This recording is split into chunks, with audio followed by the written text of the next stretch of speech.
Press the button. So, Is it okay? That's recording now. Sweet. All right, let me sync up the audio. Perfect. all right. I can see that my head is cut off. I think. Yes, it is. You need a slouch, or you want to adjust the camera? Just the mic. Yeah. Darn it! I'm just gonna pull out a little bit.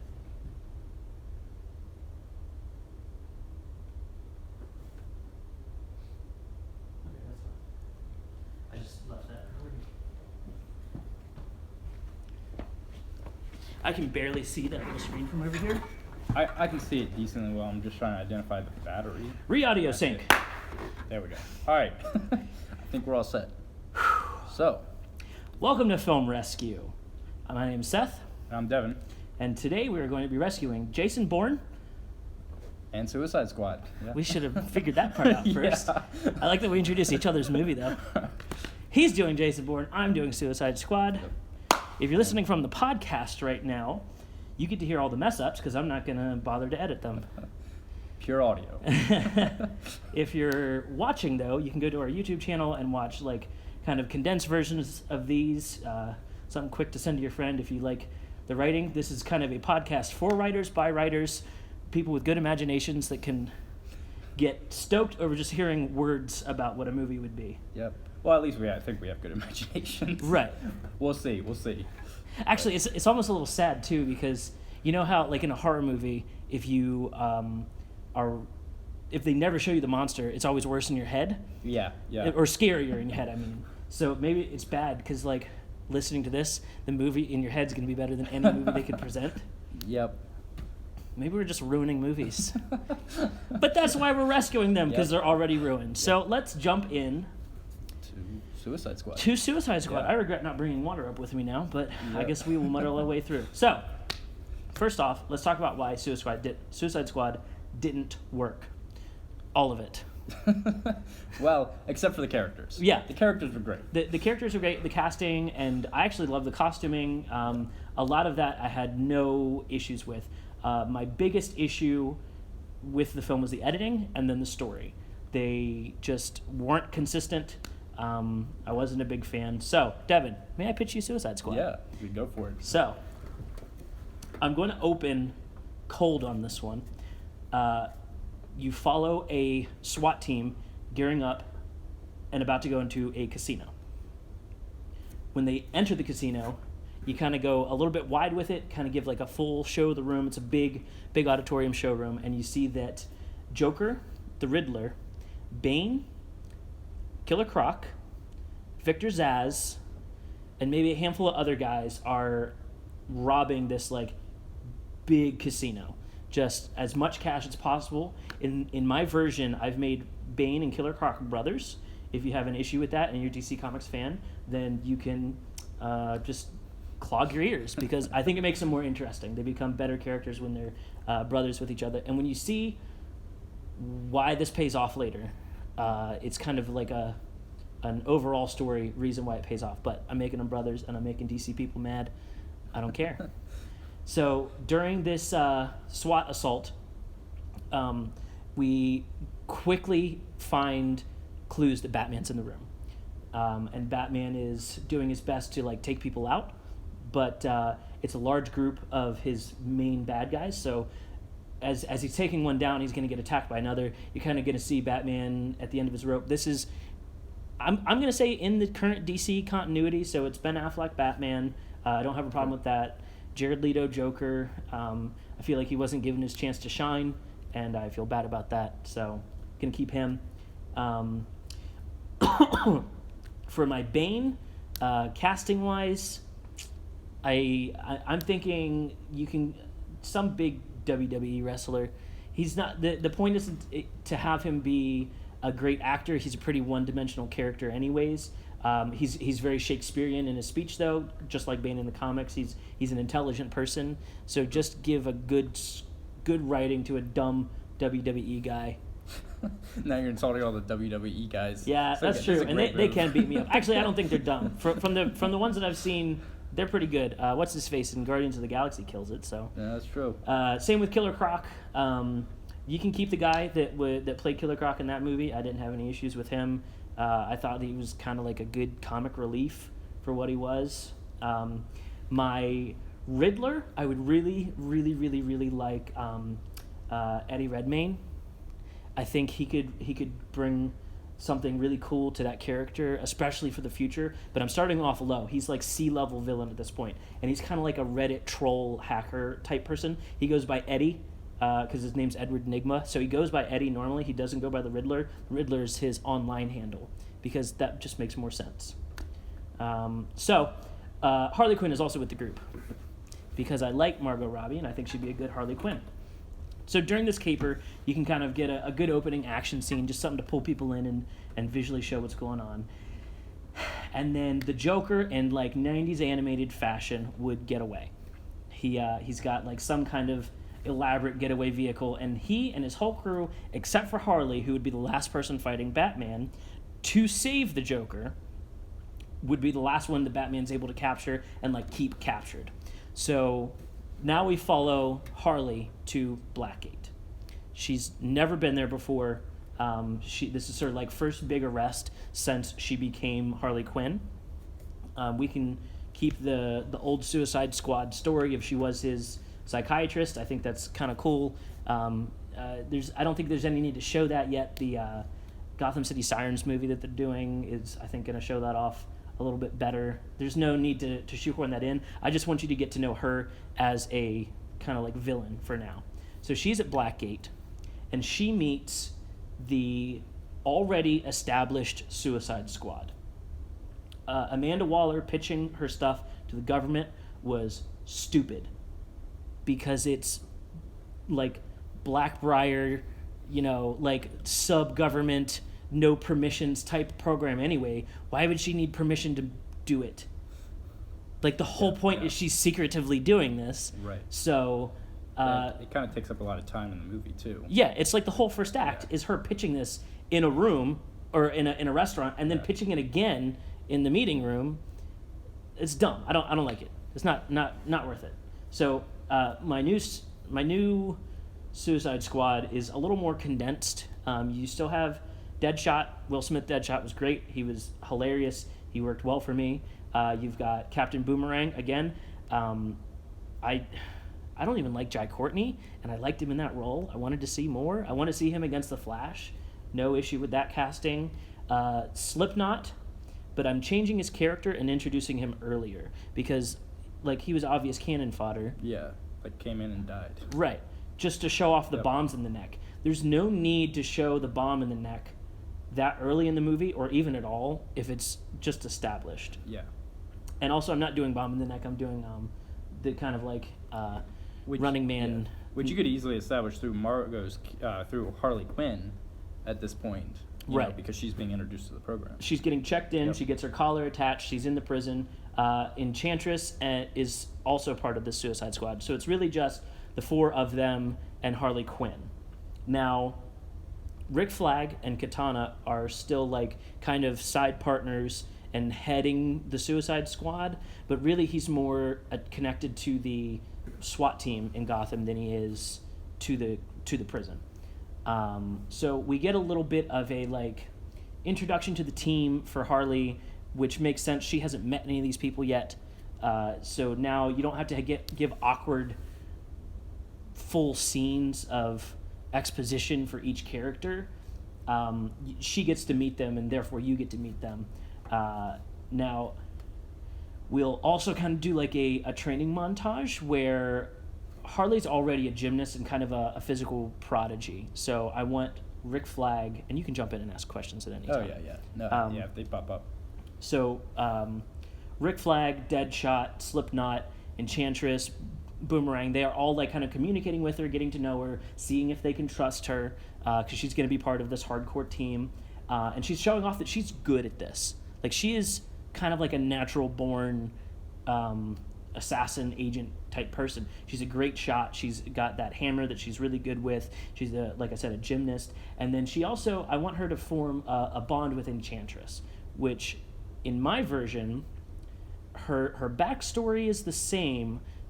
She finds kind of like ashes in an urn that when the urn was opened, a curse was kind of let out and let this witch get resurrected into her body, but it's not a alternate dimension deity goddess. Whose idea was that? Like, that does just no need. She does get powers though. She can like project images, kind of like Loki style, and like kind of, it's like minor mind control, and she can turn into smoke.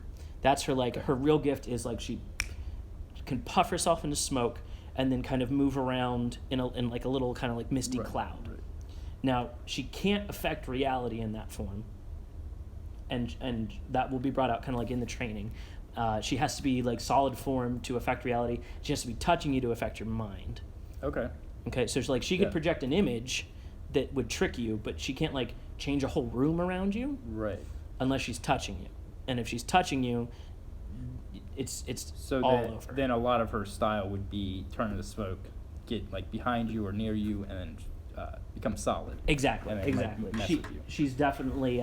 So my question is, if she can alter the way you see things, is it past the point of survival? As in, can she basically make you kill yourself by tricking your mind, or will your mind snap out of it before that happens?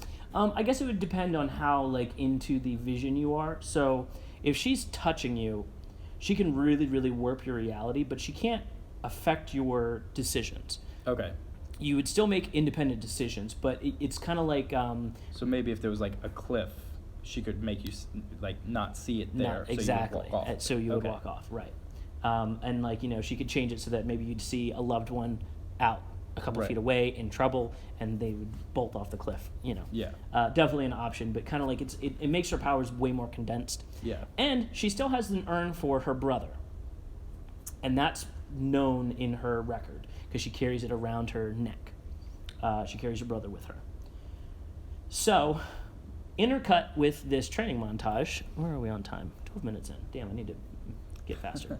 Intercut with this training montage, we would get the Joker and the Riddler trying to figure out where Harley is.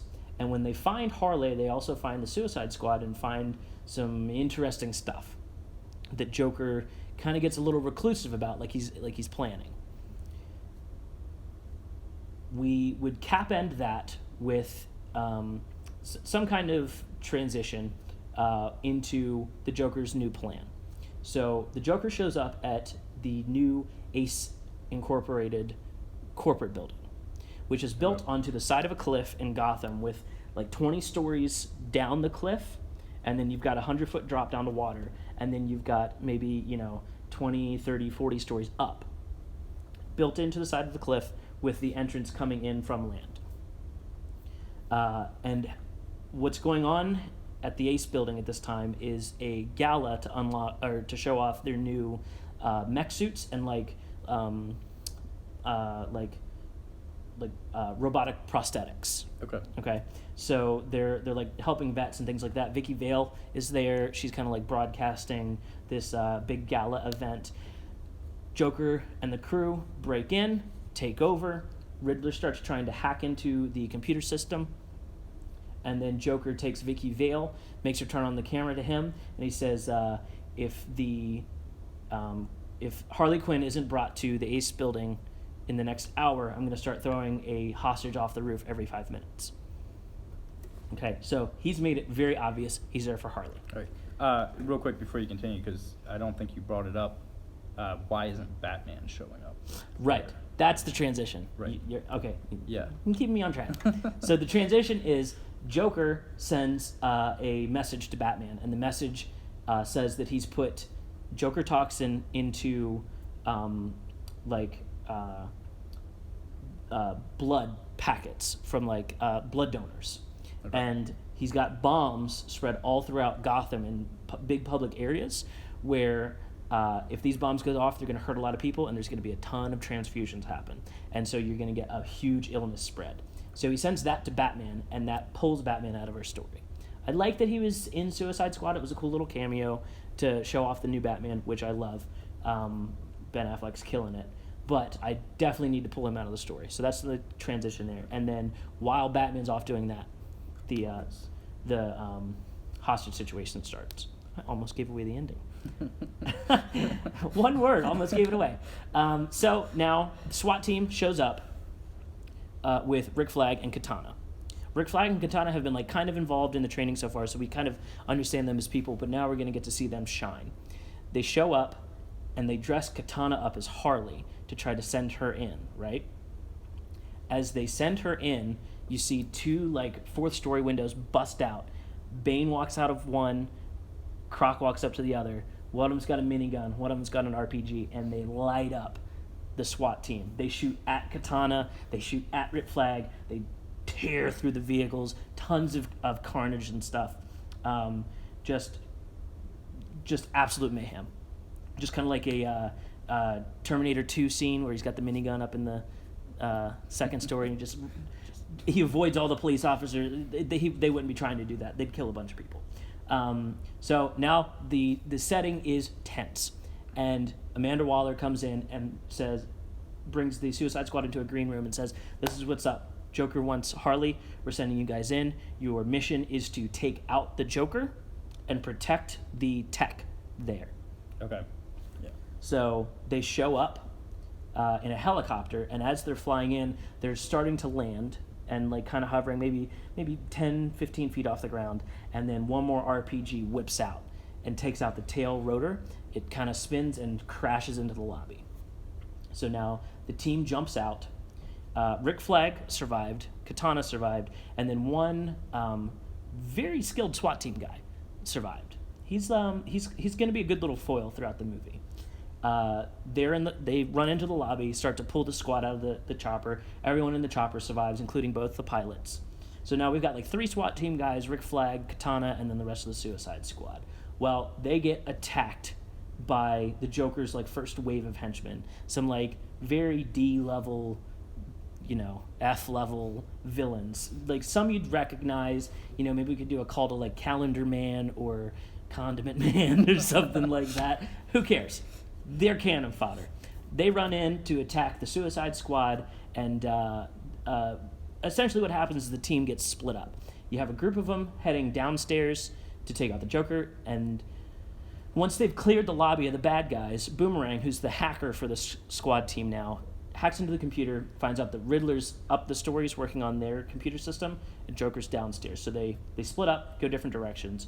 From here on, you kind of get like a cat-mouse level-to-level middle of the movie, where Victor Zsasz gets a scene where he set a bunch of booby traps in one of the office levels. The elevators have been shut down via computer. That's why they have to physically move their way through the building.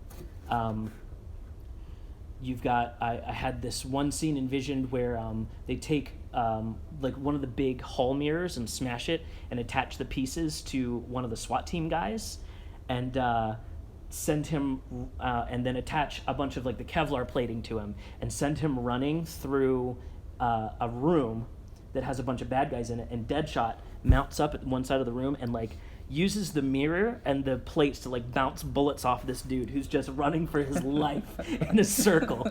Makes it back. He's like totally surprised he survived. Deadshot is just mouthy as ever. Deadshot's kind of leading one team, and then Rick Flag's leading the other. And they're kind of like communicating over the radio. They're becoming buddies.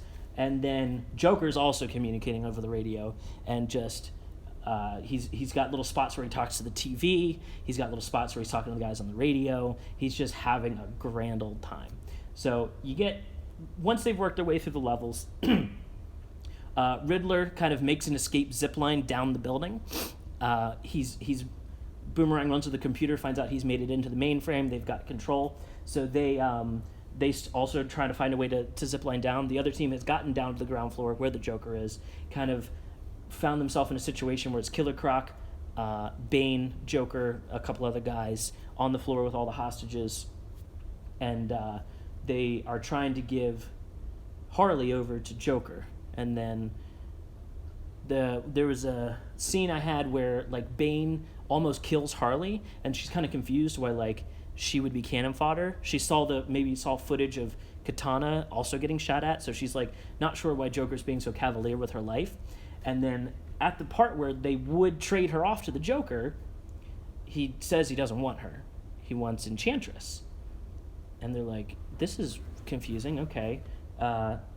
And so he goes into his little monologue as the other team's kind of coming down. Joker's made it into the room, or Riddler's made it into the room, excuse me.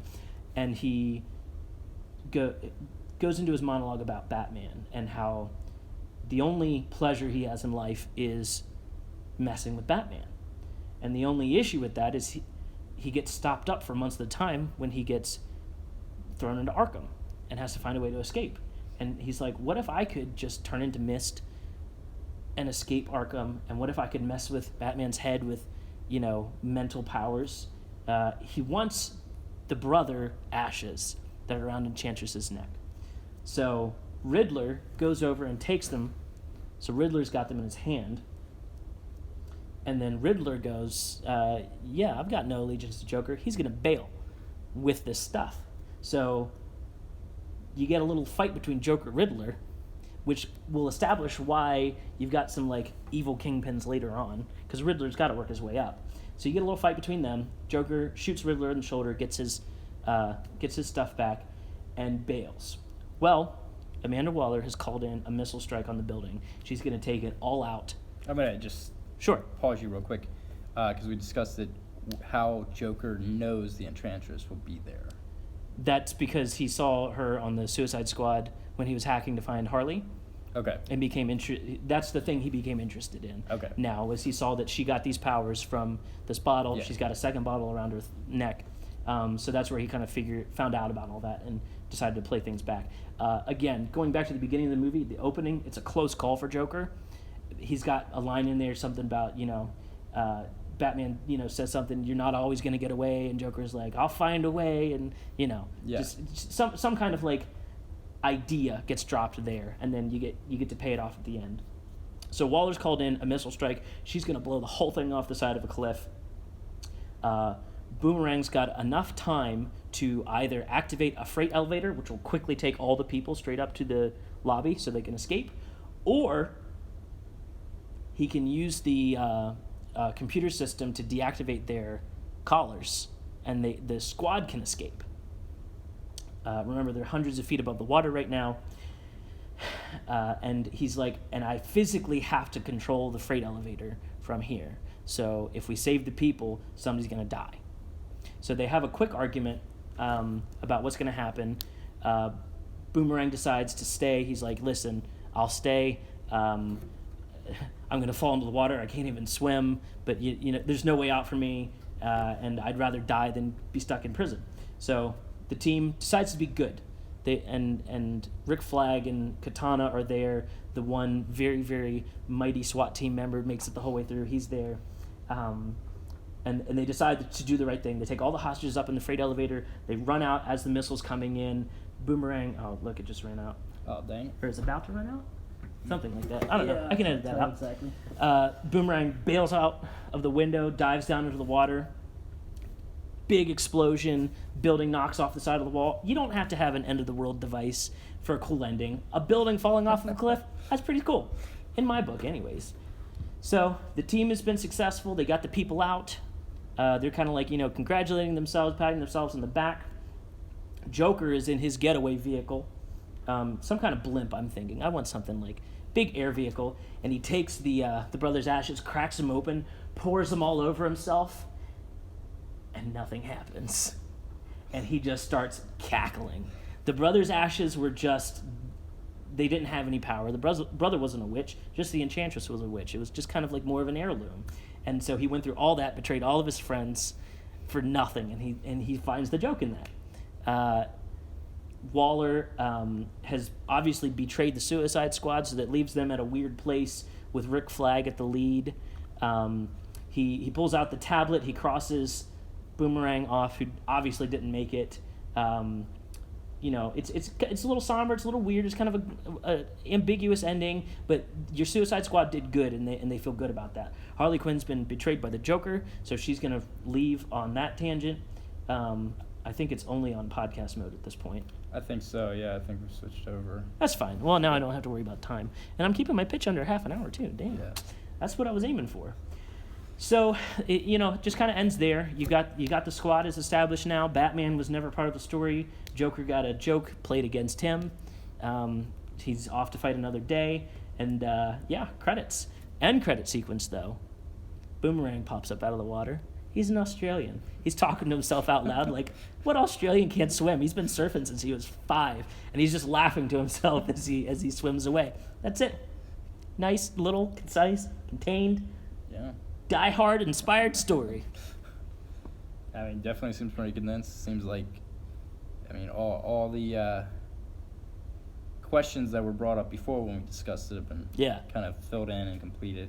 Do you want to reveal who the special SWAT member is supposed to be? Or do you want to leave that open? So, no, okay. I'm okay. Yeah, we'll talk about that. So, in the comics, there's a stint where Dick Grayson went undercover for the military, working for Batman, and he died to the whole Batman family except for Batman.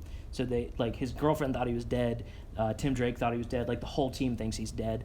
I forget why that was important in the story, but there's been talk that Clint Eastwood's son, who is in the current Suicide Squad as one of the SWAT team guys, was going to be part of the part of that story, and that he's secretly Dick Grayson. I love that. I think that's a great idea, having him be part of it. It's something you don't have to pay off till later. It's a neat little. We've discussed in the past before that the big issue with all these comic book movies is the last act is always setting up another movie. Yeah. And I didn't want to do that, but I like the idea that you could connect the movie with a character. Right. And even a story with that character. There's a reason why he's undercover as a SWAT team agent that you can bring out in another Batman movie. It's undercover Robin, and that's why he's successfully kind of surviving everything. The other two SWAT or pilots eventually die, I think, in the story. Okay. They'd probably get nixed. Slipknot dies at some point. Even though in my version he's nice and he's kind of like buddy with Harley, so that way there's a little weight when he gets killed off. I didn't mind him dying in the movie. I just thought it was dumb. Yeah, it was too short. Yeah, it had no weight. It's like, oh yeah, there's Slipknot. Oh wait, he's dead. Yeah. That's literally how they introduce him. Every single member gets this long intro, and oh yeah, there's Slipknot. Yeah. Okay. Yeah. That's how I'd rescue Suicide Squad. If they'd have given it to me, that's the story I would have written. Yeah. I mean, that helps eliminate a lot of the confusion with location and even motivation. Yeah. Honestly, and with a little retooling, you could do that as a Suicide Squad sequel. No problem. That's true. It really, you could do a pretty kickin' Suicide Squad sequel. Yeah. The casino scene still could stay at the beginning. You just have to retool the training montage, searching for Harley parts. But even really not that much. There's some work that would have to happen there, but the second and third act and the opening scenes could stay exactly as is. Yeah. Stay exactly as is, and then you just gotta retool that scene. DC, you're welcome to take this one. Yeah, I think it'd be something I'd watch. So. Wow, just under half an hour. That's what we were aiming for. Pretty good. You don't have any SD cards with you, do you? No. I have a mini SD card, but I don't have the adapter. Wow, shoot. I wish I'd have brought my laptop now. Yeah. Excuse me. I think that's the 64 gig card in there, or maybe it's the 32 gig. Maybe that's why. Maybe. I'm gonna check that real quick because these can probably record for a while. Oh yeah, I'm sure. I wish there was a way I could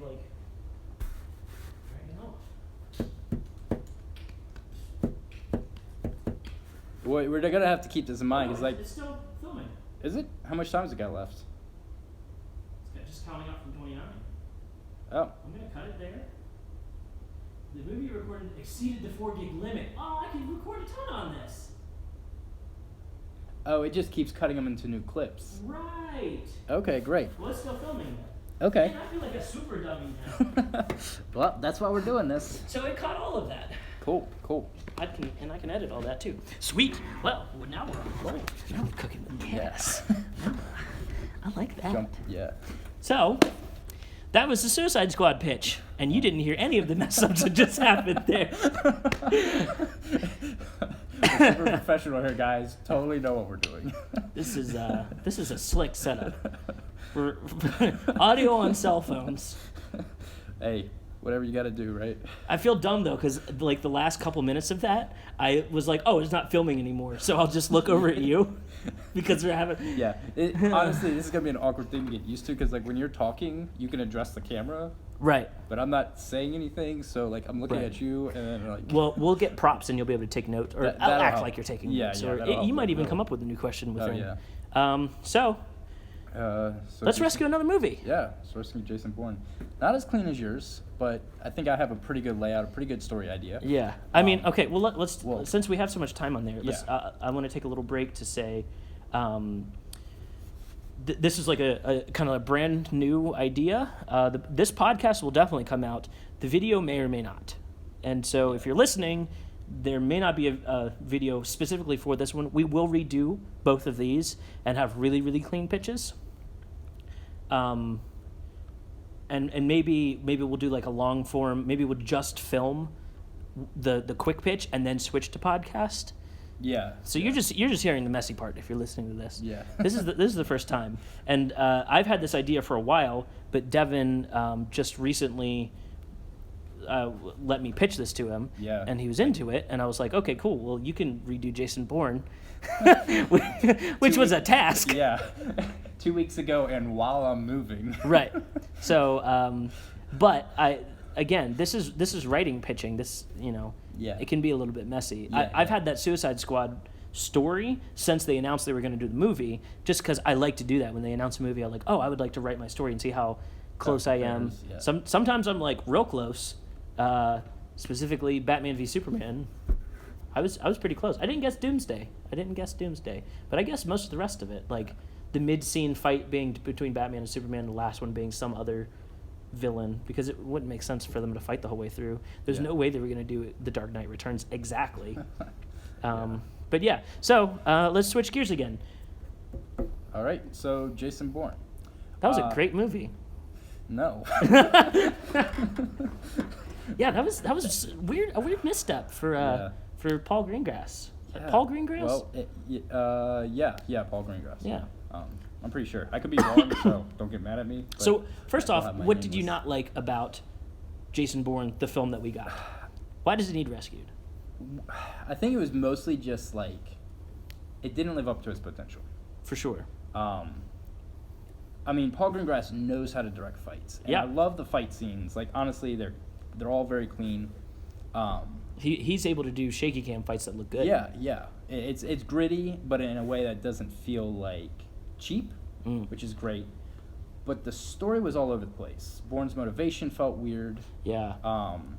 The progression of the story just felt like jumpy. Like the connections didn't all make sense to me. Right. If it had been that movie but without Jason Bourne, it would have still been that movie. Yeah, like he wasn't pivotal to it in any way. It wasn't really a Bourne story. It Yeah. was just an action movie. But even that, it felt like so many things about the movie felt tacked on. Yeah. Like, okay, we need Bourne to do this, so we'll just do this thing because that'll make him do it. Yeah. But it didn't feel like it carried weight. His father being a part of it. Yeah, That- exactly. That's like the best example in the movie because it's like, okay, why is he here? Like, why are we bringing this up now? Right. Why didn't he know before? Because at this point, he's recovered his whole memory, so he would have remembered his father was in the program. Yeah. Except he's discovering it for the first time. Yeah. So that doesn't really make sense. But yeah, it's just like a general. It wasn't poorly made. It was just a general lack of like achievement. They didn't reach the level they should have. Right. Especially when you compare it to the old film and the progression from like a great film to like an exceptional film when Yeah. you reach Ultimatum. Right. And even Legacy, which was a total jump, that was outside of Bourne, and it wasn't the same type of movie. Like they went a different direction with it, but it was entertaining and consistent, and everything that happened felt good. Yeah, you and I just rewatched that recently too, specifically for this episode, and we both kind of came to that like it felt like it had 15 more minutes. Yeah. At the end? it felt like it could have used more. But the rest of it like worked. Yeah. I don't know, like if they had plans to reconnect them in the future, or like Bourne was part of it in picture only. Right. Right. So, but like the program was based on him, and like it kind of felt like a good B plot Yeah. that they turned into a film. It was like a great chance to step into one of the other programs we've heard about in the past. Right. And like see how they operate and see the differences. I like the pills. I feel like that could have been explained a little bit better, but I like the idea of them like using viruses to change people's DNA and enhance them. That's like something they're literally working on now. Right. Like it had really like future tech. Bourne. It had all the Bourne flavors in it. Yeah. And I think that's another thing that bothered me with Jason Bourne is because that movie came out and felt like it had more. And then there's all these references with the news and stuff where Renner is seeing Bourne on the news, right. and like he's seeing it while he's in the cabin, on the bunk bed. Exactly. And I thought Jason Bourne's coming out, Renner's going to be part of that. They're going to like bring them together somehow. Yeah. And nothing. They don't even allude to legacy or outlook or anything within the program. Right. Keeping the program straight in my mind is hard. Treadstone was the first one. Blackbriar was... So, yeah, Treadstone is the program that created Jason Bourne. Right. Blackbriar is the program designed to take down Treadstone or to clean it up. Because That's right. Treadstone got exposed, and they created Blackbriar to kind of like eliminate unnecessary components. Right. And that... The agent that chases him through Ultimatum was Blackbriar, right? Yeah. So at that point, it's Blackbriar. Bourne actually was part of Blackbriar early on. That's right. Because that his last mission was Blackbriar. Right. Okay. Yeah. That's but right. then he was out of it. And then Outlook is the legacy program. Right. I don't know why they didn't call it the legacy program. Like, I don't know. Yeah, I don't know. I mean, I guess. I mean, honestly, it's not really a big deal one way or the other. But, very true. I feel like there's paperwork that comes along with Jason Bourne that would make the whole thing make sense. You got like a binder with each movie to go through, like people sitting in the theater, like. Oh yeah. Oh, no, okay. Totally. Okay. Like I had to. I did a bunch of research online, and I'm like finding pages that in detail explain characters and like the programs they were involved with and everything. So there's totally people out there doing it. So if you have any confusion, go online, type in Jason Bourne, do your research. Movies that make me do homework make me hate them now. J.J. Abrams. Yeah, sometimes. But at the same time, like, I feel like Jason Bourne, in general, not the new one, but the old ones, you don't have to do research. If you're paying enough attention while watching them, you can pick up on everything. Sure. But you have to kind of be in that mindset. So that's how Jason Bourne fell apart as a film. And I agree. It was like an unmade pizza. It's like it had everything there. And like maybe if you take away the sardines, you could have made a good pizza out of it. Yeah. So. Yeah, I mean, honestly, I don't like to like generalize things, but my conclusion is Paul Greengrass should direct and not write. At least not these types of movies, not Jason Bourne movies. So how would you rescue it? What's your pitch? Pitch me your rescue. Okay. So kind of like quick overview pitch. We were talking about this earlier. Is the government in Jason Bourne has ceased to be a good antagonist. Agreed. We no longer believe they can take out Bourne. I mean, Bourne runs circles around them all the time. Yeah, that was kind of like all of Ultimate. Yeah. So we're no longer concerned for his life. So I want to switch out of that. I also want to bring in Renner. I want to like complete that loop, complete Legacy, treat it like it's part of the franchise. Sure. So I want to open on a beach with Aaron Cross, played by Jeremy Renner, and Marta Searing, played by Rachel Weisz. And they're on a beach or an island somewhere near Taiwan. That's where the last movie ended. Yeah. I remember that.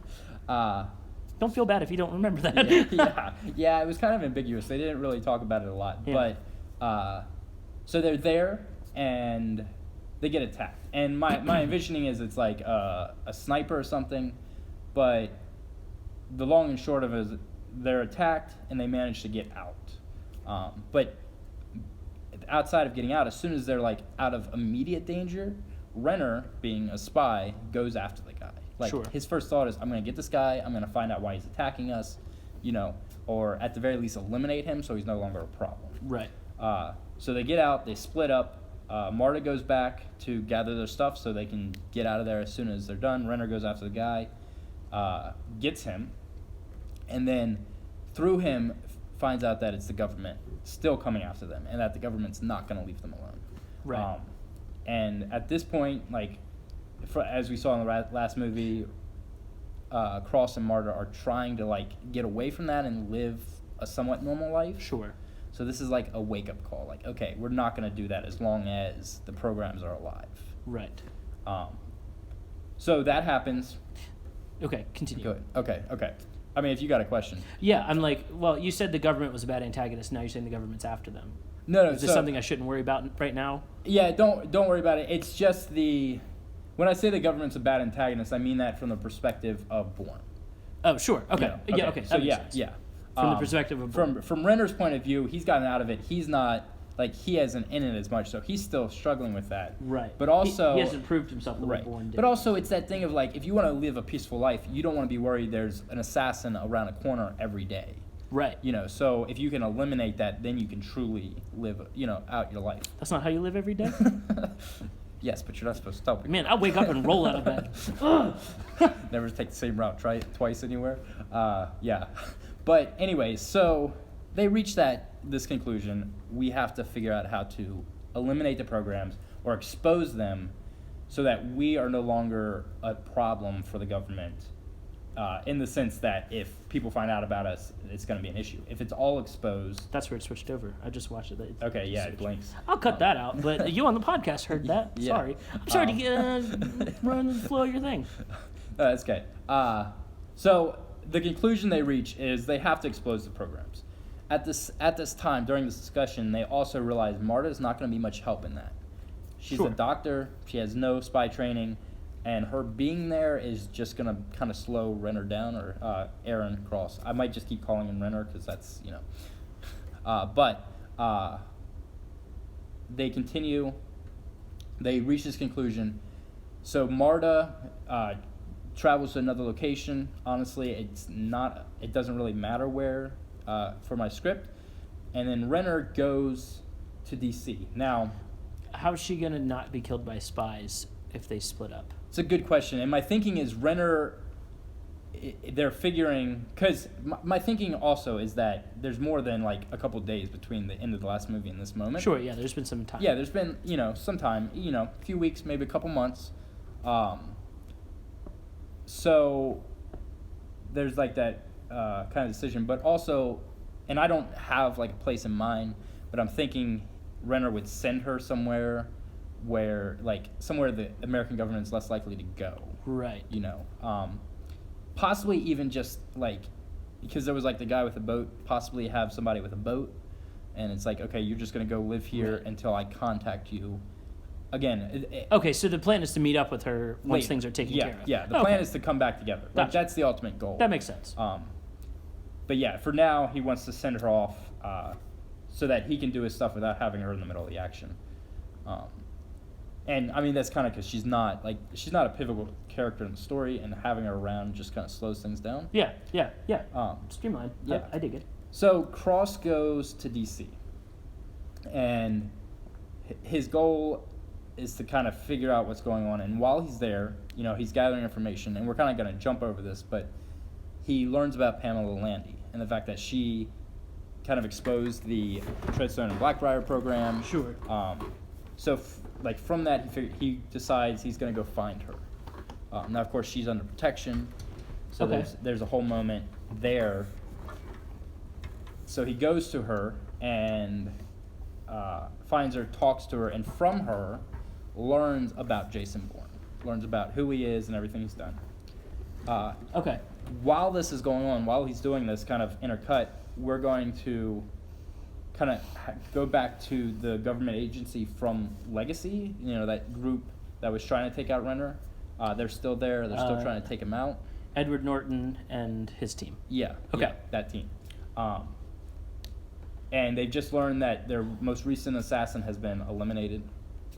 And that, I mean, that's pretty much all they get. They don't know Renner's in D.C. They don't know any of that Sure. yet. But while they're there, they're discussing this. They're trying to figure it out. And somebody brings up that they have a private contractor who's been coming to them wanting to go after Jason Bourne. Like, a private contractor knows what's up. Okay. They're very in touch. They're a regular contractor for the government for like special ops jobs and stuff. Okay. So they've kind of learned about Jason, and they're wanting that job. They're wanting the opportunity to go after him. But Jason Bourne's like now a high profile person, so to have him eliminated and have it be sloppy is too much of a risk for the government to hand over to somebody. Right. So instead, they go to them and hand them Renner. Say, take out Renner, and then you can have Bourne. Okay. So they got to prove themselves. They have to prove themselves. Ooh, I like it when there's stakes for the bad guy. Yeah. Or the antagonist, I guess right. is probably a better way to put it, where they've got to they have to do something, and if they're successful, it adds stakes right. to the movie. And I like that. The head of this private organization, I'm thinking played by Amy Acker. Amy Acker. Amy Acker, okay. From Alias. And Persons of Interest. Yeah, and Persons of Interest. She does a lot of this kind of stuff. Yeah, that's a good pick. She's really good at it. That's a good pick. So they hand her the job, and she goes and assembles her team. And the team for this organization is very specific. They don't have big teams. They're not like your standard SWAT team. They're instead they condense it down to 2 people, highly trained in their fields, and equipped with the best equipment they can possibly give them. Okay. So, like all their weapons are the latest, most high tech. Any armor, anything they need is the top of the line stuff. Nice. They also have like connections. I mean, they're a private contractor for the government. They have the best of everything. Right. And I mean, this basically raises the stakes for Bourne and Renner, who have nothing. Like they don't have those kind of assets anymore. Everything they're doing is off the cuff, is however they can get it. So then the two people are the like leader, the semi-leader of the partnership, is a like combat and weapons expert. Okay. So the one who's actually going to engage in a fight when it's necessary. They're the one who's going to take the mile-long sniper shot when they need to. Nice. They're like, again, highly trained. Yeah. And I'm thinking this. My current pick for that would be Michelle Rodriguez. I think she kind of fits the profile for what I'm looking for. Yeah. If she doesn't have if she doesn't have wordy lines, you know what I mean? If she can be quick and concise, I'm thinking kind of a stoic character. Yeah. Somebody who's more focused on the job, because also her partner, I'm thinking a younger guy who is a hacker, but also very athletic. He does parkour, and like his fighting style is very martial arts, but like flamboyant martial arts. And because of parkour, he would like utilize his environment a lot. Yeah. So you see him, kicking off walls and stuff like that. And he talks a lot. Okay. Like I'm thinking he's like an isolated person, so when he's around people, he just talks constantly. Right. And so they're like in this group, and they're actually like our introduction to them is we go to Tokyo. Okay. And they're there on assignment. Okay. So we get to like see them operate. We get to see the end of an assignment. Yeah, we get to see the super efficiency of the team. Nice.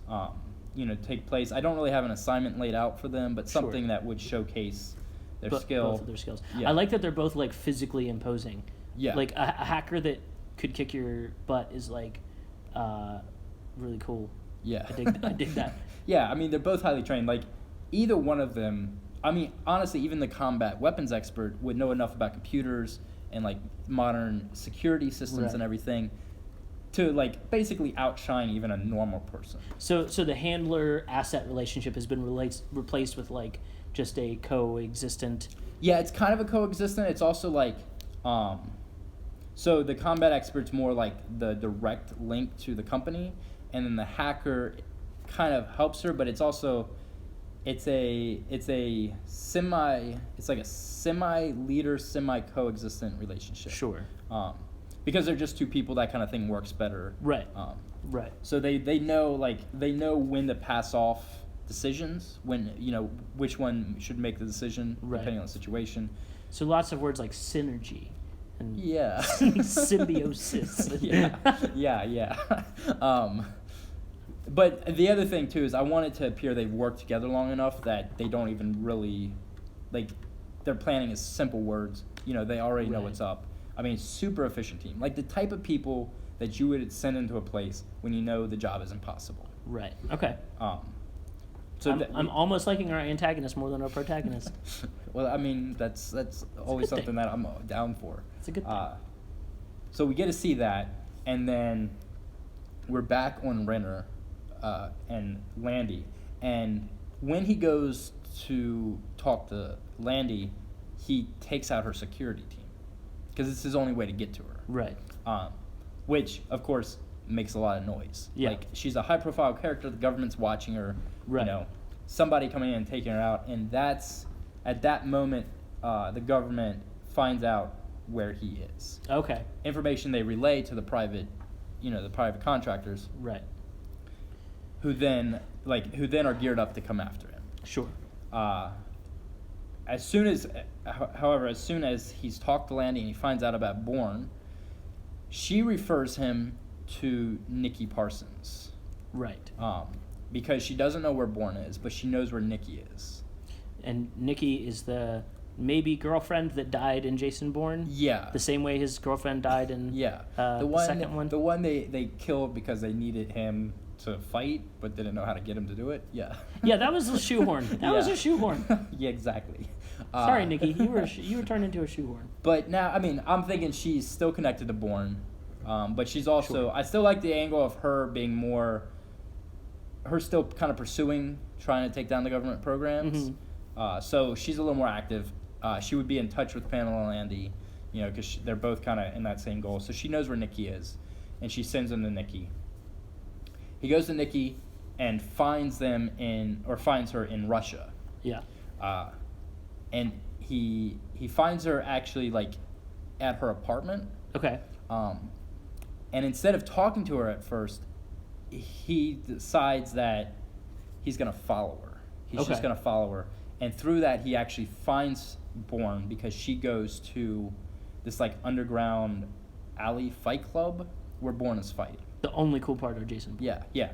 Just like, I mean, we come in and Bourne is just annihilating guys. I mean, right down to that one punch takeout. Just like just beating the crap out of guys. So Renner comes in on this. Okay. Now, he knows what Bourne looks like. He knows who Bourne is already from the news previously. He didn't the news didn't introduce exactly who he was, so it makes sense that before he wouldn't know that Bourne was a connection he needed. Okay. From the previous movies, but now he does. He knows who he looks like. He makes that whole connection. So he enters, and after one of Bourne's fights, while he's standing on the sideline, he goes up and talks to him, and kind of introduces himself and just says, "Look, I want to go after the government. I need your help." And Bourne doesn't want anything to do with it. Like at this point, Bourne's been through, like 3 times he's been, or rather twice. Twice he's been through this. Yeah. And he's gotten older, and he's kind of disconnected from all that. He's kind of done with it. Right. So Renner, desperate, challenges him. He says, "Look, I'll fight you, and if I win, at least talk to me about it." Okay. Just like anything he can do to kind of get information. Honestly, all he's looking for at the time is information on how to take down the programs and like information on the programs, which he's figuring Bourne has. So we get to watch Bourne and Renner fight. Batman versus Superman. Exactly. Iron Man versus Captain America. And Larry Boy versus Larry the Cucumber. That's the one we want to see. Yeah. So we get to see the fight. And I mean, it's like brutal. Yeah. But it like starts out, Bourne's thinking, okay, this guy's here, I'm going to show him what's what. And he tries his one punch thing. Like he walks up and just slams him, turns around and walks to the other side of the ring. Only Renner's still standing. Like, okay. He's physically and mentally enhanced. Part of his mental enhancement is that he can repress pain. Okay. So he gets slammed and is still standing there, but doesn't charge Bourne. Like you would expect him to, right? I mean, that makes sense. But he's confident and he wants Bourne to know he can take him down. Like he's demonstrating to Bourne who he is and what he can do. Okay. So Bourne walks the edge, turns around, and sees him still standing, and at that point we just engage in a full-on fight. Okay. All in all Bourne glory, everything that it should be. Right. The ultimate result is that Renner's left standing, barely, and Bourne's out. Okay. Maybe not Wow. knocked out necessarily, but at least finished. Like, he recognizes that he's been beat. Right. So upon their agreement, he gives Renner a chance to like talk to him. Sure. And they're discussing the program and they're discussing everything. And Bourne kind of reveals that he doesn't really like. He can give a little bit of information about the programs. He can kind of tell him like who's connected and who's in charge, but he doesn't know a lot beyond that. Right. He doesn't. I mean, would he have even known about Outlook? I see. I don't think so. Right. I don't remember anything in the movies that indicated that. Sure. Which Renner wouldn't have known previously, but now he does, and he's learned more about Treadstone. Right. And during this conversation, Renner's trying to like bring him in to get him to help him. Yeah. To go after him. Bourne still having none of it. But then, separate from this, and I'm not really sure how to tie these together exactly, but I'm thinking like maybe next day or something. Okay. Anyways, I want to bring in a hacker. Gotcha. So my thought is the girl from the first film. Which who- girl? The girl who Bourne's killed her parents, the Nesky girl. Okay. The one you saw at the end of the movie for like a minute. Yeah. Yeah. Irina Nesky is actually her full name. After my thinking is her story is that after finding out that Bourne killed her parents, she wanted to know more. She taught herself to hack and just started to like look into it. She like found out who Bourne was and that there was a government program and like little breadcrumbs here and there. Sure. She's like piecing the puzzle together over years. Right. And at the same time, to support herself, she's doing like hacking jobs for people, but being like in Russia and knowing how much people love to fight, she sets up an underground fight ring, which is the one Bourne's fighting in. Okay.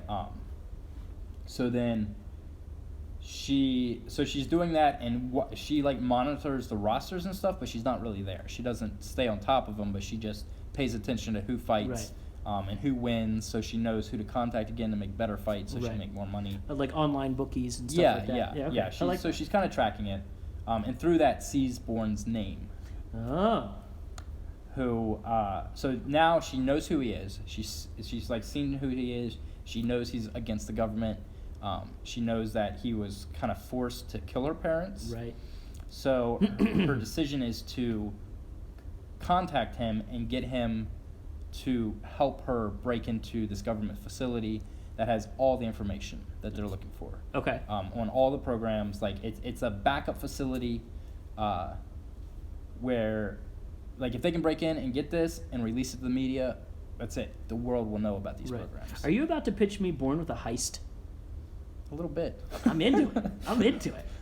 So finding out about Bourne, she sets up another fight, knowing he'll be there. And she's there this time. So Okay. this time he's there. This is actually coming to me as I talk about it, realizing how to connect them. So Ooh. she's there, and Bourne's there, and then Renner, who's still trying to convince Bourne to help him. Right. Because he really, like Renner, his program, the Outlook program, was very isolated from the government. Yeah. Because they were more a military asset. So they created by the government and handed it to the military. Whereas Bourne's program, Treadstone, was very government connected. Right. So he would have definitely known the guys and had a better understanding. And Renner, being intelligent at this point, recognizes he'd be a great asset. Right. So he's like back there at the fight. Heck, it could even, honestly, probably the best way to pitch it, as I'm thinking about it, Yeah. is for the fight where Renner finds Bourne to be the second fight, the one where where Irina meets him. Right. So she's actually at the fight. Right. So it's like all three of them are kind of showing up. Yeah, they all like come together, and Renner's there talking to Bourne, and while he's there, Irina comes up, and we get that moment where Bourne recognizes who she is. Right. Which throws him for a loop, because he never expected to see her again. Which, for anybody wondering, I want her to be played by the same girl. Yeah. I think her name is pronounced Oksana. I'm not sure, honestly. She's very Russian. Yeah, it's a Russian Oh name. no, the card is full. Well, there goes our camera, but we can keep the podcast going. It officially went this time. Better memory cards or some way to transfer that data. Something else to add to our list. I think getting some more scripting for our pitches as well. Yeah. Because like mine was totally done in under half an hour, and then it's just hitting a half hour for you. Yeah, So I get mine's a little bit more. It hasn't been as refined. right, and we took a lot of chunk of break in the middle too. So Yeah. you're really like 15 minutes into your pitch, Yeah. which is fine. We just got to finish it on the podcast. Yeah. So now we can take your time, Um, as if you weren't before. Yeah, yeah. I mean, there's no way I was getting this whole pitch in before that ran out. That's anyways. So This is where the was I? off-the-cuff pitch. Yeah. I like it though. So to recap so far, the government's after Renner. Jason Bourne doesn't want anything to do with it. He's fighting in Russia. He's fighting in fights set up by a hacker who happens to be the girl that he killed her parents earlier, and she wants to get back in his life, or has wanted to get back into his life, and now sees an opportunity. So the team is assembling. Avengers are assembling. Yeah, yeah. Sweet. So she comes to them and she pitches, like, he recognizes who she is, and she convinces, she says, look, basically her pitch is, you killed my parents, I forgive you for that, but I also want your help because of it. Do you want to film the rest of it on your GoPro? Oh yeah, I could do that. I just thought of that. Yeah. Is that a micro SD in the GoPro? Yeah. That's weird. My GoPro was a full SD. Yeah, this is the Hero 3 they switched to. Oh yeah, I had it too. I was old. I think my car's still in it. Good. Oh nice. But it will need a battery. Let's see where we're at. I'm not really sure. I guess I could set it on top of the tripod. Yeah, just be gentle when you take the camera off. It's not attached.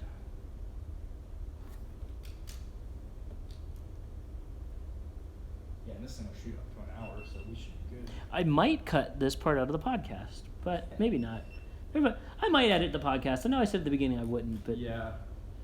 Especially early on, before we kind of refine our methods. right. You know. Yeah, I might just leave this one rough. Everything about it's been rough. Yeah. Anybody listening might enjoy the roughness. So when we're super professional the next time, it'll be surprising. Oh man, I got stuff on another card. Wait just a minute, I gotta wipe it.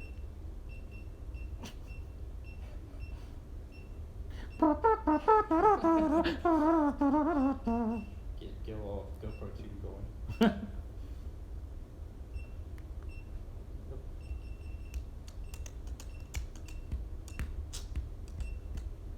I would be ecstatic if somebody watched one of these or listened to one of these and it actually became a movie.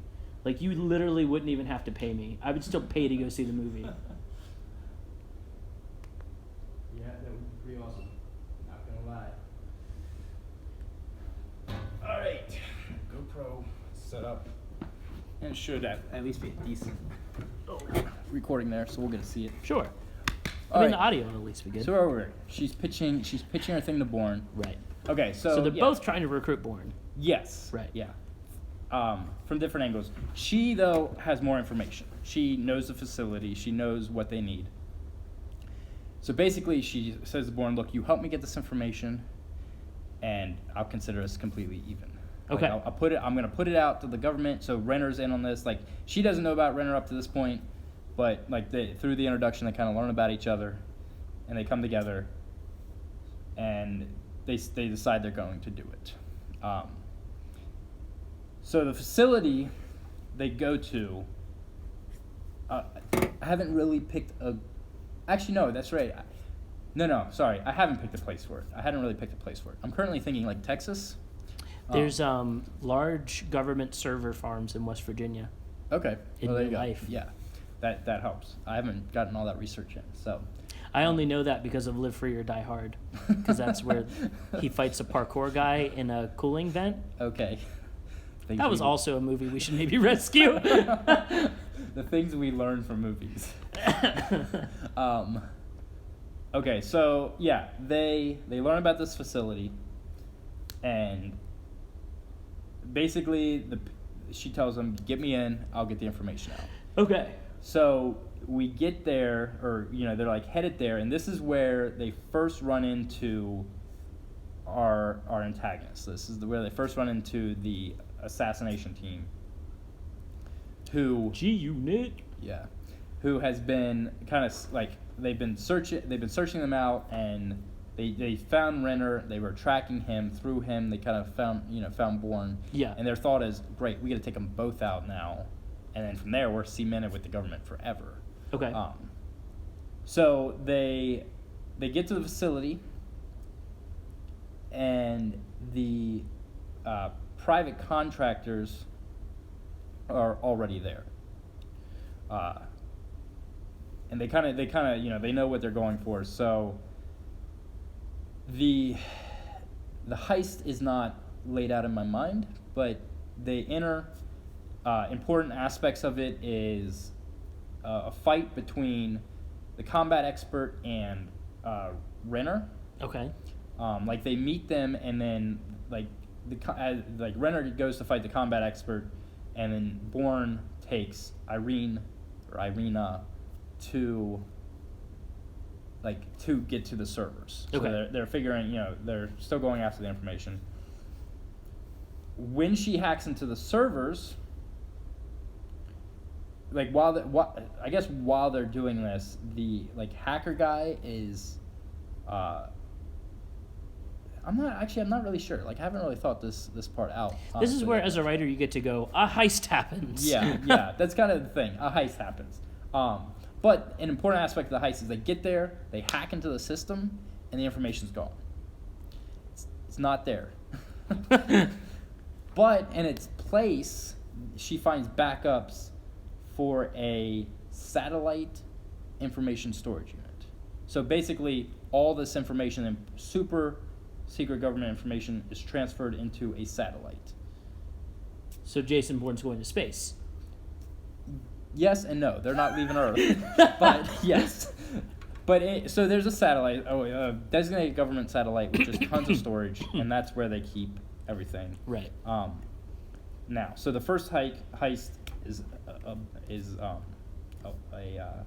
bust. a bust. That's the word I was looking for. Thank you. It's not really, because she got in there. Yeah, she got in there, but they didn't get what they were after. They've been outsmarted. Bamboozled. Yep. So they get out with I'm trying to remember. We discussed this. I think Renner defeats combat expert at this point. He I'm thinking he Well, I mean, if he gets away, but there's no conclusive winner. Yeah, kind of a draw. Yeah. And then I also kind of want a fight between the parkour duo and Jason Bourne. And yeah, what's the Bourne parkour dude doing during the heist? Yeah. It would make more sense if he's trying to prevent her from stealing information. Right. And that's what I'm thinking. That was my only issue with that is then he's hacking into government programs as well. But I guess he wouldn't care. Yeah. So he's there trying to prevent her from getting the information, or trying to prevent her from hacking. Actually, at this point, there's another important aspect, which is that as soon as she recognizes that he's trying to break into her break through her firewalls, there's a little bit of a hacker duel going on.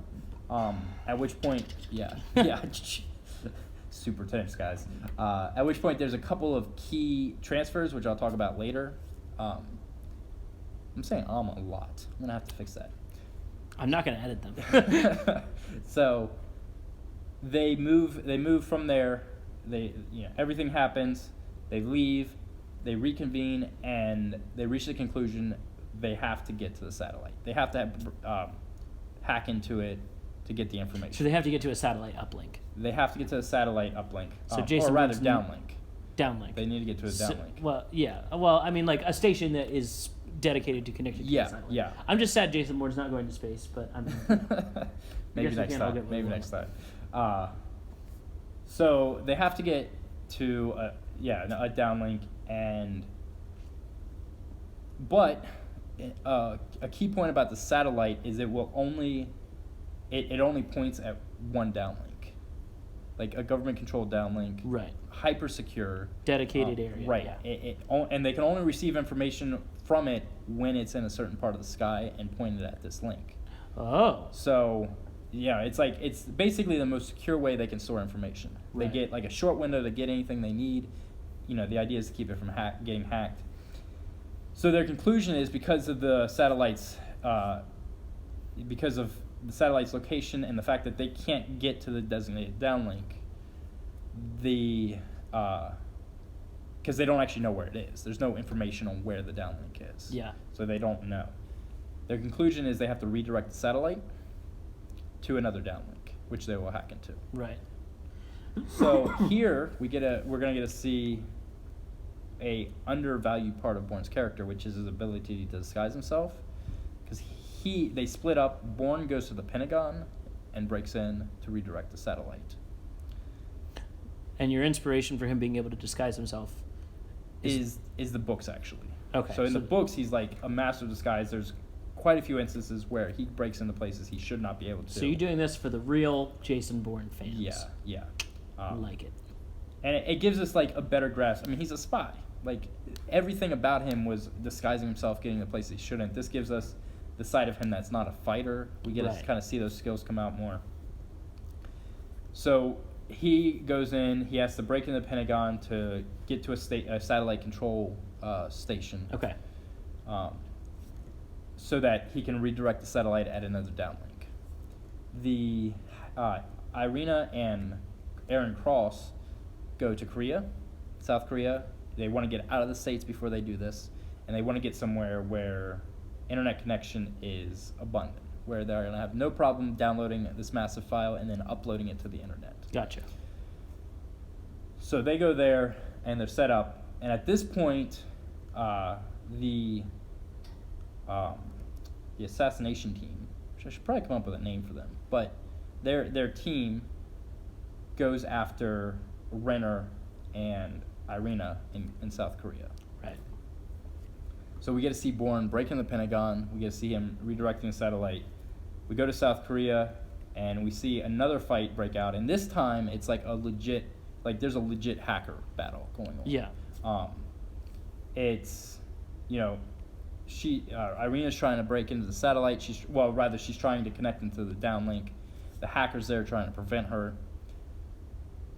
Ultimately, she is successful, connects to the downlink. Also, we get to see Renner and Actually, at this point, we get to see Renner. Later, we're going to see Renner battle the hacker. That's right, I split them up. So the hacker's there in South Korea. Right. The combat expert went after Bourne at the Pentagon. Bourne redirects the satellite. They successfully hack into the downlink. She downloads the information. Right. And then they get out of there. We get to see Cross and the at this point, as they're trying to leave, the hacker tries to stop them. Yeah. So we get to see that battle ensue. And then from there, they get out, they get away from there, and they go somewhere to upload the information. Sure. So they get there, she connects, goes to upload the information, and it's gone. Oh. Trying to figure out what has happened, she's looking through her her code, and she finds a bug planted by the other hacker during the earlier battles, so that as soon as she tries to upload the information, it would upload it to him. Okay. It would just take it from her computer, upload it to him, kind of erase all the files. So now he has it. Gotcha. She being they're on pretty equal levels. So during that battle, she also placed a Trojan horse into his computer, so she could track him. So now she knows he has the information, and she knows where he is. Okay. I'm trying to make sure I don't get this out of order. The ending is the part I've rehearsed the least in my mind. So back at the Pentagon, after Bourne's redirected the satellite and leaving, he runs into the combat expert. Okay. And they go head to head, full on, battle. So we get to see that, we get to see that great fight scene. At the end of it, Bourne, she defeats Bourne, and she kills him. Yeah. We see him die. So he's out of it, and then Renner and the hacker are together trying to go after the other guy. Sure. Honestly, I'm thinking this is where the movie ends. We know they're going after we know they're going after the hacker. We know they still need that information. But I'm imagining everything up to now is kind of an hour and a half, 2 hours in length, because you're going to have fight scenes, you're going to have chase scenes, scenes where they're going through airports, all that classic Bourne, filler. Yeah. So kind of the ending is them finding out where the hacker is and deciding they need to go after him to get the information they need. I like that that's also a foil to previous Bourne movies where Bourne is the one that's getting away Yeah. and kind of leaving the government dry. Right. And now we're getting to see the opposite. It's a different asset or assassin Yeah. is the one making the getaway, and now your team is left dry. Yeah. So now, and that leads into the next movie. We know they're gonna have to go after them. Sure. Also, kind of a little thing that we're gonna reveal throughout the movie is that the private contractor, upon finding out what this information they were getting is, decided they didn't, as soon as they realized that it was downloaded and they had it, Yeah. they're not going to give it back to the government. Okay. They're currently deciding to hold on to it. We don't know what for. Sure. We don't know what their purpose is with it. They're gonna sell it. Yeah, probably. I mean, so that kind of wraps up the movie. And then there's one more important scene, which is end credit scene. I love end credit scenes. They're Me great. too. End credit scene is we come into, I think we talked about Austria. I don't remember. Anyways, we come into like the country where the first Bourne movie started, where he had a bank account. Oh yeah. Wherever that is, I'm not remembering right now. And we just see Bourne there. No explanation. We just see Bourne in this country alive, and it cuts out. Right, because he got out of the Pentagon. He got out of the Pentagon. We saw the fight. He appeared to die, so the government thinks he's dead. But here we reveal that he's not. Okay.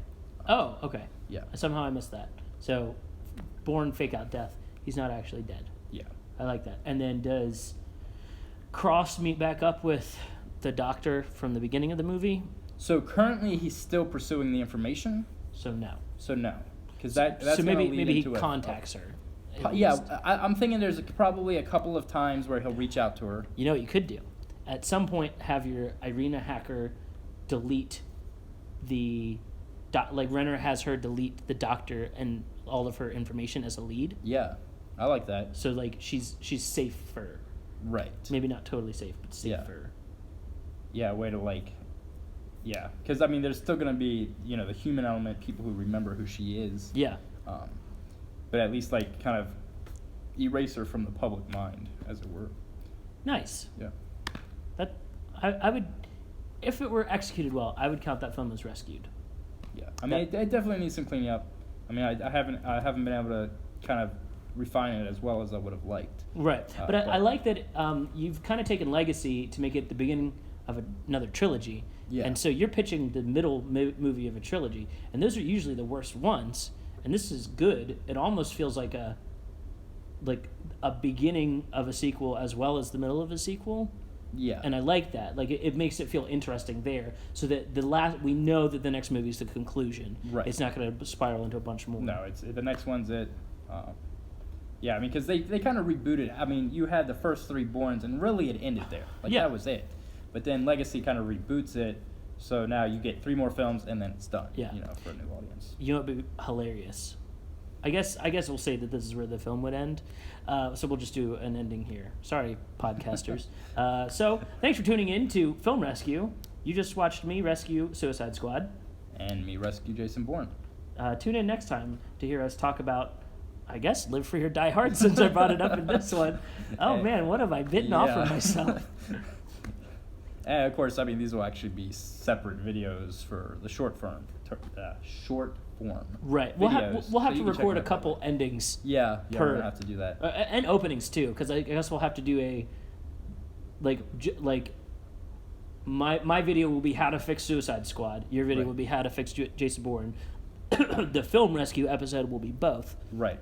Film Rescue episode 1, Suicide Squad and Jason Bourne. Yeah. And then the podcast is going to be a full paragraph of title explaining why you just listened to an hour and a half of 2 people rambling in the attic of a theater. Yeah. But hey, hopefully you enjoyed it. Hopefully it was a good ride. Yeah. So sure, that was the end of the video. Thanks for watching.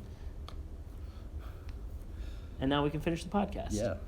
So yeah, I like where this is going. That we can go a little meta here. We know we're on a podcast, so we can talk about that. So I guess the plan is, for anyone still listening, to do, like I was saying, 3 different kinds of things based off of one episode. So the podcast is the unfiltered, mistakes and everything Yep. version. You get to hear all the dumb jokes. The awkward moments in between. Right. Yeah. Us switching out a camera that you're not even watching right Yeah. now. I mean, knowing there's a visual is probably going to drive people crazy. I'm sure. But hey, at least I'll be able to go see it. Well, maybe for the next one. At Yeah, least. maybe. Yeah. I guess we'll see. If depends on how different the quality of a GoPro is to that DSLR. Yeah. Video-wise. It's definitely going to be like a weird, because this one has like a fish lens, so it's a Right. wider view. We could just call this like a proof of concept. Yeah. Maybe we shouldn't upload it. Maybe we should rehearse like a 15-minute pitch, our Yeah. full. I don't want to have this conversation again though. We'll just redo 15-minute pitches. Yeah. And I then- think once we do this, we do podcast and long form together, Yeah. and then we'll have like, from that we'll condense it down to, like you said, a 15-minute pitch, and we'll just pitch with no questions, nothing. We just Right. pitch that. I would actually do singles for that too. Like I won't even be in your Right. your 10 to 15-minute pitch. Yeah. I'm just here And to then- ask questions. And then we just, that might actually make it easier too, because the other one can be like prompting. Yeah. So that we can keep the story. Like, And we'll have props, and you won't see our cell phones Yep. in the shot. It'll be a lot. Maybe we'll upload this one eventually and just be like, look how bad this was. First attempt. Yeah. Yeah. But that way because I mean, like even your pitch, which was fast, was still half an hour. It's Yeah, not a long like I video. didn't bullet point it, and I was tripping over myself often, and if I had everything laid out and like, Yeah. if I did 15 bullets a minute per, I could have a 15-minute Yeah. video, no problem. Yeah. That one probably wouldn't even be that many, and especially if I had a little bit of a script. Right. Um, Yeah, because you condense it down in the important moments. right. I mean, it's cool to be able to talk about like the little intricacies of a film, like Yeah. the things you're imagining in your mind, but they're not really necessary for you to understand the story in the repitch. Well, and that's why I wanted the podcast version, because I would want to hear the little in jokes and the little idiosyncrasies, and like where I brought up that it's a foil to the other Jason Bourne movie. That wouldn't be in your pitch, Right. but that's a writer's idea, and if Yeah. we're doing this for writers, And yeah, I mean, and they'll be able to check out the long form version. You give them the 15-minute pitch for people who are on the fly, and Right. if they want, check out long form, check out the podcast. well, and the other thing too is like long form can be visual. Like you could sit and watch an hour of us two people sitting in a chair, because I'm a visual person. That's how I Yeah. watch a lot of podcasts if they have film versions. But you can also like open it and put it into another window Yeah. and listen to the video, Right. which would be essentially the same as listening to the podcast. Yeah. Although I might do a little bit of editing on. We the could one probably video. put the podcast out both in audio and video format. Yeah, well, that's what it is. Okay. The long form is Film Rescue, the show, Right. which is just writers talking. I don't know. Maybe we'll do skits at some point if we get inspired, but I'm not holding myself to that. Yeah. No, I mean, this is a pretty good start. Yeah, but I think the audio podcast. Maybe we'll put up the long one, come back and do short ones. Put out the podcast as is, because I'm happy with this. This is just the way we talk normally. Yeah. The whole inspiration for this was Devon and I stay up accidentally till like 2 a.m. 3 days a week, just talking about movies. Yep. And how terrible they are, or how much we love them. Yep.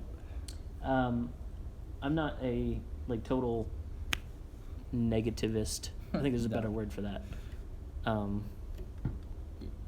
Yeah, I don't know, like, I'm sure there is. Yeah. I'm not thinking of it right now. Whatever. Yeah, I'm not. I don't hate every movie. I like a lot of movies, Yeah. and I love bad movies that could be better, because that's where my imagination goes. Right. Like Suicide Squad was torture to sit through, but then really inspired me to write a better story of Because, it. I mean, it's some movies are great all the way through, and then some have great elements. Yeah, But a movie with good elements is easy to Yeah. construct a good story out of, because all the Lego bricks are there. yeah, you just put them together in a different order. And then some movies are so bad that you get to redo everything and just keep the idea. Yeah. And that makes you be more creative, but also you get judged because it's all from your brain. Right. And if No. somebody didn't like Jared Leto's Joker, I kept him, but you don't necessarily have to. Yeah. But if I would have pitched Eddie Redmayne's Joker, I don't know, he might be super creepy though. Maybe. He's a great actor. I would kind of love to just see like a plethora of actors just do like auditions for the Joker. Yeah. You know?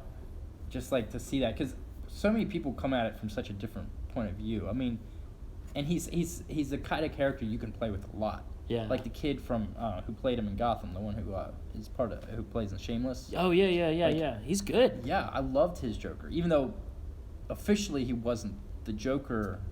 It's kind of weird in Gotham how they introduce him and where he's going with that, but like he has probably the most bone-chilling Joker I've ever seen. Yeah. And we only see him for like a short amount of time early on.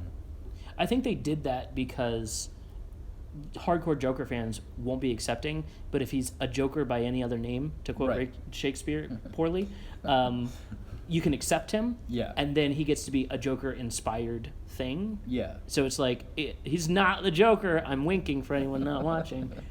He's not the Joker, but he is. And Yeah. that's why you get the cake and eat it too, I guess. Yeah. Maybe they should do that with Batman. This is not Batman. Now you can enjoy it, not complain. But yeah, that would just be like he's definitely in one of those parts like you can seriously prove yourself as an actor by Oh playing. yeah, I would like to see Mark Hamill on screen playing Joker. We were talking about that the other night. If they do the like multiple Jokers thing in the upcoming Batman movies, have Jared Leto's Joker be like the new Joker, kind of inspired by the old one, and then Mark Hamill's like the OG, and you get the like that '90s the Joker performance that everybody has to at least nod to. Yeah. Just oh my god, he was so good. Oh, Batman. It's simple but still perfect, and I would love to see him act that, because I know he acts it in the studio Oh, I'm sure. when he's recording. He's got like motions and everything, and just to see him in the makeup. Yeah. Especially now that he's older, it would just be like you get like a decrepitness to your Joker. Oh. It's not so like it's funny because the Joker's kind of an ageless character. Yeah. So like To see him old is like, yeah. it's an old joke. I mean, even like Ledger's version of him was like, you got the impression he was like older, maybe like early 40s. Right. But it's still like, even without that, it was very ambiguous, his age. Right. Have you heard the theory that Nolan's Joker was like a soldier in Afghanistan? Yeah. I don't know how I felt about that. Like, not in that he's a soldier. I don't think there's any like connotation that soldiers are going to come home and become Joker. But I guess I just didn't know. I mean, I guess it kind of makes sense that he would know how to operate bombs and. Yeah. It also makes sense because he's in the parade and he like knows the parade steps. That's true. So I guess from that, maybe that's where they're pulling the theory from. It's like, I think that was part of it, oh. because he knew how to do the like a funeral salute yeah. and all the steps involved. And like that's actually how he got the scars, and he makes up stories from there. Yeah. I don't know. It's not a bad theory. It's just different. Yeah. I mean, it's not expressed in the movie either. It's they like leave that open, which is exactly what they should have done. Right. You Yeah. know? You can't give the Joker a backstory. No. Or if you do, you have to very quickly make people realize that this probably isn't true Right. either. That's the joke. The joke is everyone knows Batman's backstory, and nobody knows the Joker's backstory. Well, good place to end the podcast. Yeah. Hour and a half. Hour and a half. That's Yeah. not bad. That's pretty good. It's pretty solid for the first time. Yeah. Well, thanks for listening to Film Rescue, the podcast. Yeah. Hopefully, we'll see you next time. Hopefully. We don't have any social media or anything for you to follow. Nope. This episode was brought to you by that amazing feeling of pulling lint out of your belly button. The neurotic brain tickle you get when you rub a Q-tip in your ear and then pull out a big glob of wax. That's another one of our sponsors. Maybe someday we'll have real ads, but from now on, those are our two major sponsors.